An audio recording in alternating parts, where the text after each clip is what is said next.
दोस्तों, एक लड़की की शादी होती है। शादी होने के तीसरे दिन बाद ही वो चिल्लाते और रोते हुए अपने ससुराल से मायके आती है। अपने माता पिता के पैरों पर गिर जाती है और हाथ जोड़कर गिड़गिड़ा कर रोने लगती है कि आप लोगों ने मेरी जिंदगी बर्बाद कर दी, मैं तो बर्बाद हो गई।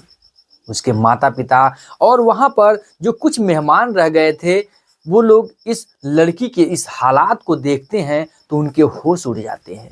लड़की से पूछा जाता है कि आखिर तुम्हारे साथ ऐसी कौन सी घटना हो गई जो तुम इतनी हताश और पैदल भागते हुए यहाँ पर मायके चली आई। दोस्तों, लड़की जो होती है रोते बिलखते हुए अपने उस दुख दर्द को बयां करती है तो माता पिता के भी सुनकर होश उड़ जाते हैं।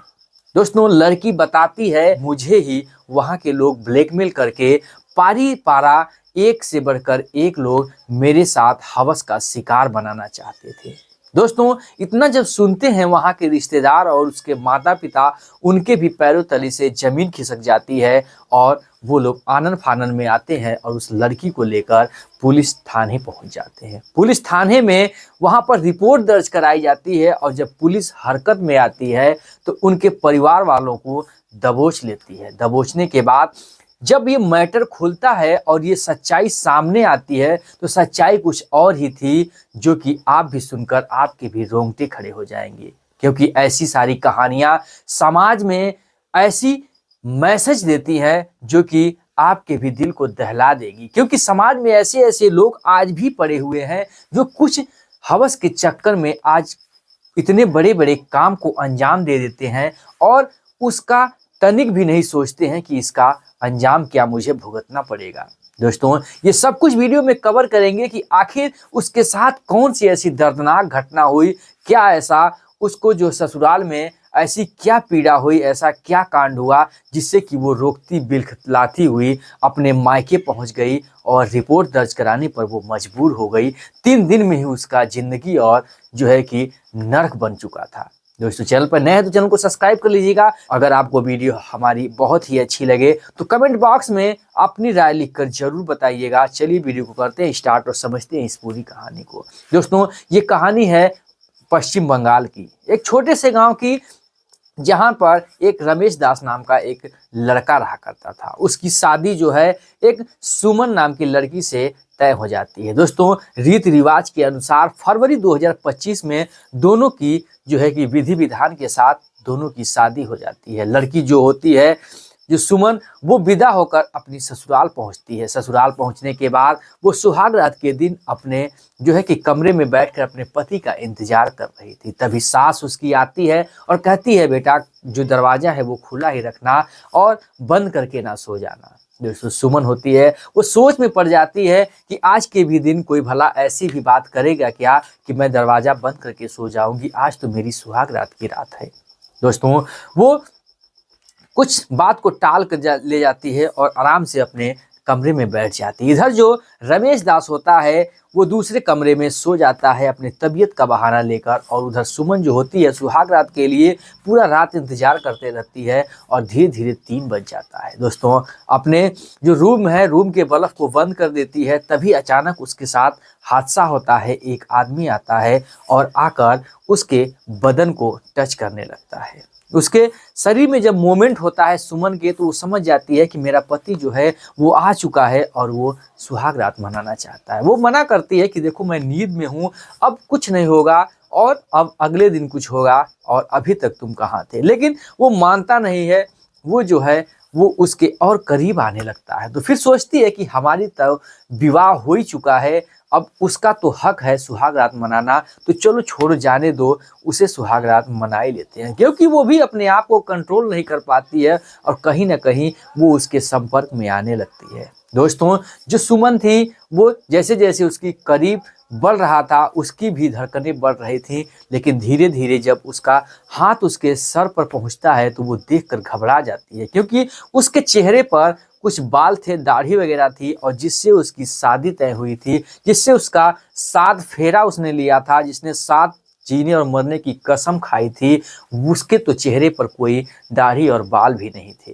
दोस्तों, वो सोचकर घबरा जाती है, ये मेरा पति कैसे हो सकता है। वो चिहुक कर दूर भागती है, कहती है आखिर तुम कौन हो और तुम यहाँ करने क्या है, तुम्हारा नाम क्या है। और उसके बाद वो आदमी बोलता नहीं है। तुरंत ही वो अपने रूम में बल्ब की साइड वो भगती है बल्ब को जलाने के लिए, और जैसे ही बल्ब को रूम की ऑन करती है, तुरंत वो आदमी जो है रूम से निकल के भाग जाता है। दोस्तों वहाँ पर वो घबरा जाती है, उसके माथे से पसीना छूटने लगता है, थर थर काँपने लगती है, और कमरे में जो था उजेला हो चुका होता है, लेकिन वहाँ पर कोई भी नहीं दिखता है। दोस्तों बेड के नीचे आसपास देखती है, वो घबरा जाती है, कोई नहीं दिखता है।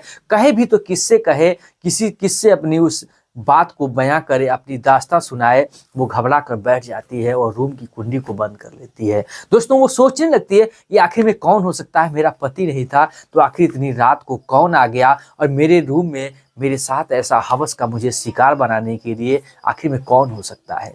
धीरे धीरे वो घबराई हुई, माथे से पसीना छूट रहा था, धीरे धीरे वो उसको सुबह हो जाती है, सुबह के 6 बज जाते हैं, और बैठ कर इंतजार करती रहती है, क्योंकि उसे नींद आए भी तो कैसे, नींद आ ही नहीं रही थी। जैसे भी जबरदस्ती नींद लाने को भी सोचती, लेकिन नींद उसे नहीं आती है। दोस्तों सुबह हो जाती है, उसकी सास आती है और कहती बेटा और सब बढ़िया है। तो कहती है बढ़िया क्या, आपके जो पति, मेरे पति जो है आपके बेटे हैं, वो तो रात भर आए ही नहीं, पता नहीं कहाँ थे। तो कहती है कि उसका बहुत ही तबीयत खराब था, वो कहीं सो गया होगा, बहुत काम में अरझा था। उसके बाद अपने पति जब रमेश दास से वो मिलती है, कहती है आखिर तुम कहाँ रह गए थे, मैं तुम्हें रात भर इंतजार करी। कहे भी तो कैसे कहे उस बात को कि रात में उसके साथ हादसा क्या हो गया, कौन सी ऐसी घटना हो गई, वो कैसे उसे दास्तान सुनाए। इसलिए वो चुप रहती है, उससे यही पूछती है कि तुम क्यों नहीं आए। वो कहता है, रमेश दास जो होता है वो कहता है कि मैं जो था बहुत ही थका था अपने रिश्तेदारों में, और इधर उधर की भाग दौड़ भरी ज़िंदगी में मैं बहुत व्यस्त था, मुझे थकान सी महसूस हो गई थी, मैं इसीलिए पड़ोस के रूम में ही सो गया और मुझे कब नींद लग गई मैं जान ही नहीं पाया। कहती है चलो कोई बात नहीं, आज तो आपको समय मिल ही जाएगा। दिन भर वो अपने रिश्तेदारों में व्यस्त रहता है, किसी न किसी रिश्तेदारों को, अपनी बुआ मौसी और फूफू सभी लोगों को धीरे धीरे करके वो अपने घर पर छोड़ने लगता है, और काम में व्यस्त रहता है। पूरा दिन उसका निकल जाता है, वो जान ही नहीं पाता। शाम हो जाती है, शाम को फिर जो है कि वो सज धज के इंतजार करती है अपनी सुहाग रात के लिए दिल, लेकिन वो जो रमेश दास था वो फिर अपने पड़ोस के ही कमरे में सोने की व्यवस्था बना रहा था। दोस्तों वहां से वो माने आनन फानन में गुस्से में उठती है सुमन, और उसके रूम में पहुंचती है, उससे कहती है कि आप ये क्या कर रहे हो, हमारी सुहाग रात है, तुम यहाँ पर क्या कर रहे हो, तुम मेरे रूम में चलो, आखिर में तुम्हें यहाँ सोने में क्या मजा है। वहां उसकी माँ और उसकी भाभी वगैरह कई औरतें आती हैं और कहती हैं कि कितनी बेशरम लड़की है, कितनी बेहया है, जो कि अपने पति को ऐसे कर अपने रूम में ले जा रही है, ऐसा भी कोई करता है क्या। जो इधर सुमन थी उसका गुस्सा 7वें आसमान में था, क्योंकि उसके साथ पहली रात में ऐसी घटना घट चुकी थी। क्यों ना वो गुस्सा हो, क्योंकि उसके सुहाग रात की रात थी और उसमें उसका पति जो था गायब था। दूसरे दिन भी वो ऐसा ही करने वाला था। वो सोच रही थी कि रात में मेरे साथ कोई और भी हादसा हो जाए तो मैं क्या करूँगी। दोस्तों उसे लाख मना करने के बावजूद भी वो नहीं मानती, कहती है तुम्हारी तबीयत खराब है, कुछ तुम्हें जो भी दिक्कत है तुम अपने रूम में चलकर सो जाओ, मैं तुम्हें तनिक भी परेशान नहीं करूंगी, लेकिन तुम सोए तो रहोगे, मुझे उतना ही काफ़ी है। लाख बहाना करने के बावजूद भी उसे ले जाती है और अपने कमरे में सुलाती है, और जैसे दरवाज़ा बंद करती है उसके बाद अपने पति रमेश दास की क्लास लेने लगती है। 50 फटकार लगाती है, उसे कहती है कि अगर तुम्हें मेरे साथ सोना ही नहीं था, तुमने मेरे साथ विवाह क्यों किया। अगर तुम्हारी जीवन में कोई और लड़की है, तुम मुझसे प्यार करते हो तो मुझे बताओ, तुमने मेरा जिंदगी क्यों बर्बाद किया, तुम उसी से विवाह कर लिए होते, मुझे क्यों अपनी जिंदगी में ले आए, तुम क्यों नहीं सुहाग रात मनाने के लिए, मेरे साथ जीने मरने के लिए जब कसम खाई तो क्यों नहीं मेरे साथ आ रहे हो। 50 धिक्कारती है, 50 ताने मारती हैं। मजबूरी में रमेश दास को अपनी सच्चाई उगलना पड़ता है। रमेश दास जो होता है वो गे होता है। दोस्तों वो समलैंगिक आदमी होता है, जो है कि डेविड नाम के लड़के से वो बेतहा मोहब्बत करता था, उसके साथ संबंध भी अपना रिलेशन बना के अपने साथ अपने जीने मरने की कसम भी खा रखा था, उसके साथ ही वो जीवन में वो खुश था। वो लाख मनाने के बाद भी उसके माता पिता नहीं मानते और इसकी शादी जबरदस्ती सुमन के नाम से, जो सुमन नाम की लड़की से कराना चाहते थे, और करा भी देते हैं। वो कहता है कि मैं उसी के साथ जीना चाहता हूँ, मैं उसी के साथ मरना चाहता हूँ, मैं तुम्हारे में इंटरेस्ट नहीं है मुझे, मैं तुम्हारे साथ जीवन नहीं गुजार पाऊंगा। अगर तुम्हारा कोई बॉयफ्रेंड हो, तुम उसके साथ रह सकती हो, उससे अपना काम पूरा कर सकती हो, मैं अपना जो है दर्जा पति का दे दूंगा, तुम्हारी सारी ख्वाहिश, सारी जिंदगी में सारे पैसों की ऐसो आराम दे दूंगा, तुम जो भी चाहो किसी के साथ भी अपना संबंध बना सकती हो। ये इतना सुनती है, उसे गुस्से में दो झापड़ लगाती है, तुम ऐसे भी हो सकते हो, मैंने सोचा भी नहीं था। मारे गुस्से में आकर वो सो जाती है और सोचती है कि मेरा विवाह जो है कैसे आदमी के साथ हो गया, कैसे घर में हो गया, वो धिक्कारने लगती है। दोस्तों सुबह होता है, उसके बाद वो पूरा बवाल कर देती है। उसके माता पिता और सब लोग आते हैं उसके रूम में, और जब देखते हैं इस नज़ारे को, उनके भी होश उड़ जाते हैं। दोस्तों वो फिर कहते हैं कि आखिर में तुम्हें जो ये कह रहा है इसके साथ करने में क्या दिक्कत है। उधर सुमन जो होती है वो कहती है कि मेरा जीवन छोटा तो है नहीं जो कि किसी खिलौने के साथ, गुड्डे के साथ मेरा जीवन गुजर जाए। मुझे तो मेरे पति की जरूरत है। अगर ये शादी नहीं करना चाहता था तो आप लोगों ने मेरा जीवन क्यों बर्बाद किया। तभी उसका जो देवर होता है थोड़े ही देर में आ जाता है। जब देवर को देखती है उसकी, तो समझ जाती है कि यही आदमी था, इसी के दाढ़ी बड़े हैं, क्योंकि वो शादी के दौरान उसके चेहरे पर उसने जो है कि ज़्यादा गौर नहीं किया, क्योंकि वो अपने पति को ही देखने में व्यस्त थी और इग्नोर कर दिया। और आज जब देखी तो उसे समझ आ गया कि मेरा देवर ही था जो रात में आकर मेरे साथ छेड़खानी कर रहा था। लेकिन कहे भी तो किससे कहे, वो इस बात को जो है कि अंदर ही अंदर रख लेती है। सभी लोग घर के चले जाते हैं। देवर फिर कहता है कि देखो भाभी, जो हुआ, जो मेरा भाई है वो इस लड़के से वो बेतहा प्यार करता है, उसके साथ ही जीना चाहता है। देखो तुम्हारी तो विवाह हो ही गया है, लेकिन मैं तुम्हारे लिए अपने जीवन में सारी वो खुशियाँ देना चाहता हूँ। तुम मेरे भाई का नहीं तो मेरी पत्नी बन के रह जाओ, मेरे इसी घर में रह जाओ, तुम्हें जाने की कोई ज़रूरत नहीं है। मैं तुम्हें खुशी, ऐसो आराम और सारी ज़िंदगी की वो खुशियाँ दूंगा, आपको कभी भी दिक्कत का सामना नहीं करने दूंगा। इतना सुनती है उसका भी जो गुस्सा है वो सातवें आसमान में पहुंच जाता है। लेकिन करे भी तो क्या करे, वो सब कुछ बता ले जाता है। उसके बाद कहता है कि तुम जवाब दो सोच समझकर, मेरे साथ रहना चाहती हो या नहीं, तो मैं तुम्हारे जीवन में खुशियाँ ही भर दूंगा। वो कहती है मुझे 1-2 दिन का समय दो और मुझे मेरे घर वालों से बात करा दो, ताकि मैं जो है कि फैसला ले सकूं। वो बात कराने के लिए जो था कि तैयार नहीं होता है और कहता है ठीक है, शाम को बात कराते हैं। इधर उधर अपने काम से लोग चले जाते हैं। अब ये सोच रही थी मैं यहाँ से भागूं भी तो कैसे, किसी से बात करूं भी तो कैसे करूं अपने मायके। अब वो बात करने पर भी लाचार थी। धीरे धीरे तीसरी शाम हो जाती है। वो शाम को आता है और फिर कहता है कि क्या आपने क्या प्लान बनाया। उसका देवर जो होता है, जिसका नाम सुमित होता है, वो ये पूछने पे मजबूर कर देता है कि तुम मेरे साथ रहोगी या नहीं रहोगी। वो दरवाजे को बंद करके उसी रूम में सोने के लिए बेबस कर देता है। लेकिन वो कहीं ना कहीं जो महिला थी उसे मजबूरन जो है कि उसे 50 बहाने बनाकर कि हाँ मैं तुम्हें साथ ही रहूँगी, मुझे एक दिन और सोचने का मौका दो, मेरी तबीयत खराब है, मेरा जो है कि कुछ अंदरूनी जो मासिक चक्र होता है वो सिस्टम मेरा गलत चल रहा है, और तुम आज मेरे रूम में मत सो, तुम जाके बाहर सो जाओ और 1-2 दिन बाद मैं आपकी पत्नी बनकर ही रहूँगी। दोस्तों वो खुशी के मारे वो पागल हो जाता है और सोच लेता है कि अब जो सुमन है वो मेरे साथ मेरा जीवन साथी बनकर रहेगी। और तभी पर भी फ़ोन से बात नहीं कराता। कहता है कि जब मेरा संबंध तुम्हारे साथ बन जाएगा उसके बाद ही मैं तुम्हारे घर वालों से बात कराऊंगा। घर वालों से बात करके तुम क्या करोगी, जब तुम मेरे घर की बहू हो तो मेरे भाई की रहो बन के या मेरी पत्नी बन के रहो, बात तो बराबर है, तुम्हें तो इतने जीवन से मतलब है। दोस्तों कहीं ना कहीं उसके अंदर अंदर गुस्सा आ रहा था, लेकिन करे भी तो क्या करे, सुमन मजबूर थी। दोस्तों रात गुजर जाती है। चौथे दिन जो दिन में वो स्नान करने के लिए जाती है, जहाँ पर वो हिडन कैमरा लगाकर जो है कि स्नान करते हुए उसकी सारी वीडियो बना लेता है। वीडियो बनाने के बाद उसे जब शाम को आता है उसे देखकर टॉर्चर करने लगता है कि तुम मेरे साथ संबंध नहीं बनाओगी तो मैं सोशल मीडिया के सारे प्लेटफॉर्म पर ये पब्लिश कर दूंगा और तुम्हारी बेइज्जती होगी और तुम कहीं भी मुंह दिखाने के लायक नहीं रहोगी, तुम्हारा जीवन बर्बाद हो जाएगा।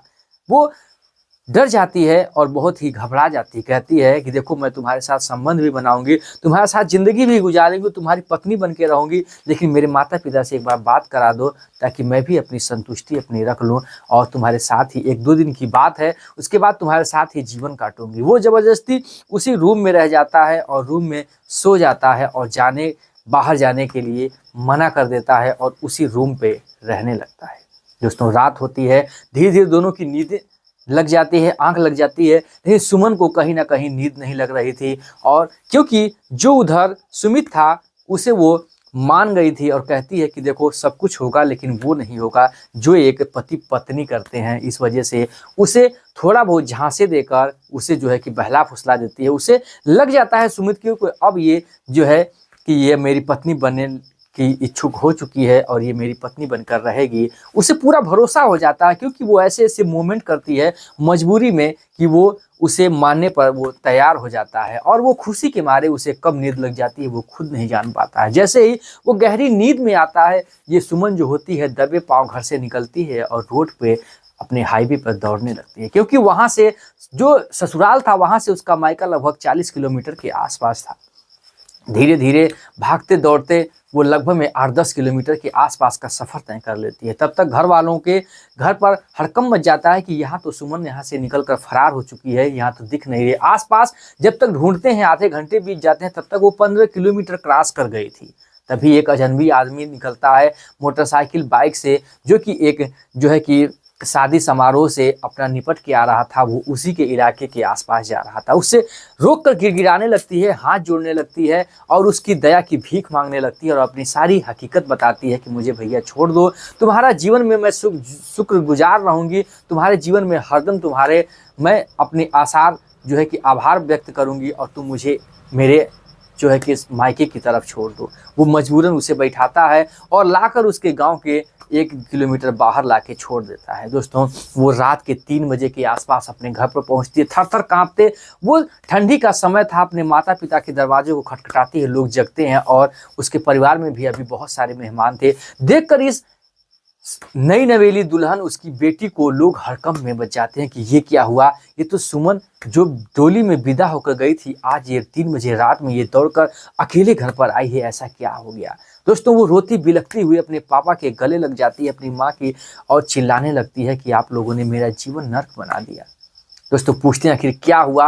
दोस्तों वो फिर अपनी दास्तां बताती है कि लोग मुझे वीडियो बनाकर मुझे ब्लैकमेल कर रहे हैं। आप लोगों ने जो है कि जिस लड़के के साथ शादी किया वो तो गे है, वो किसी और लड़के से प्यार करता है और उसका देवर जो है मेरे साथ वीडियो बनाकर गलत संबंध बनाना चाहता है और ऐसी ऐसी हरकतें वो करता है। लोग पूरे घर के पागल हैं। सुनकर इन लोगों के होश उड़ जाते हैं और उन लोगों के जो गुस्सा है वो 7वें आसमान पर पहुंच जाता है। उस लड़की को लेकर जाते हैं और पुलिस चौकी में FIR दर्ज करवाते हैं और 1-2 दिन में जो है कि कार्रवाई चालू कर दी जाती है पुलिस द्वारा। जाकर वहां पर उसके घर के सारे सदस्यों को दबोच लिया जाता है और जो है कि थाने में लाकर हाजिर किया जाता है। उधर रमेश दास था, उसे भी बुलाया जाता है कि ताकि स्टेटमेंट दे दो कि मैं मजाक कर रहा था और मैं इसी के साथ रहूंगा और ये मेरी पत्नी है, मेरे साथ चले, मैं इसे हंसी खुशी रखूंगा। लेकिन वो भी कहीं ना कहीं उस डेविड के प्यार में वो भी पागल था। डेविड को भी वो बता देता है कि तुम पीछे से आ जाना और सारी सच्चाई को बता देना ताकि तुम मेरे जीवन में खुशी खुशी रह पाओगे, क्योंकि वो भी अपने माँ बाप से परेशान था। वो भी इन लोगों के इस फैसले से खुश नहीं था। जब पुलिस चौकी में ये सारी वारदात होती है तो सेम इसी प्रकार से होता है। डेविड भी आ जाता है और वो दोनों बरी हो जाते हैं और घर वालों को विभिन्न धाराओं के अंतर्गत इन लोगों को हिरासत में ले लिया जाता है और इन्हें कोर्ट द्वारा मुकदमा दर्ज करके इन्हें जो है कि जेल भेज दिया जाता है। दोस्तों इधर सुमन को इंसाफ मिलता है और ये अपने माता पिता के घर वापस विदा होती है और इनका हर्जा खर्चा जो भी जुर्माना लगा था वो ससुराल वालों के वसूल किया जाता है। दोस्तों फिर से इसे दूसरी शादी के लिए इन्हें मुआवजा दिया जाता है कि ताकि ये दूसरा जीवन अपना कहीं भी बिता पाए और दूसरी शादी करके अपने जीवन में खुश रहे। और उसका जो है कि कोर्ट से आदेश आने तक क्या सज़ा होगी, क्या उसे जुर्म का सजाएं दी जाएंगी कोर्ट द्वारा, वो इंतज़ार आपको करना पड़ेगा। और 1 महीने का बेल काट के आज वो परिवार आकर मुकदमा लड़ रहा है और अपने जीवन में कहीं ना कहीं दुखी है कि मैं ऐसा कर्म क्यों किया अपने बेटे की शादी करके। दोस्तों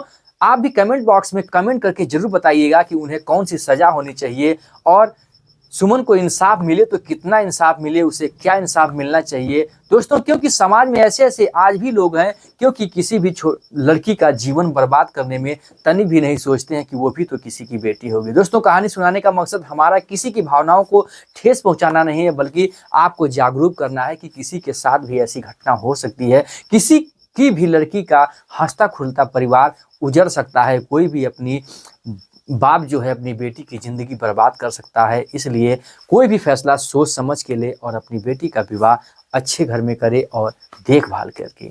दोस्तों, ऐसी इंटरेस्टिंग और इमोशनल कहानी सुनने के लिए हमारे चैनल को सब्सक्राइब कर लीजिएगा। फिर मिलेंगे। जय हिंद, जय भारत, वंदे मातरम।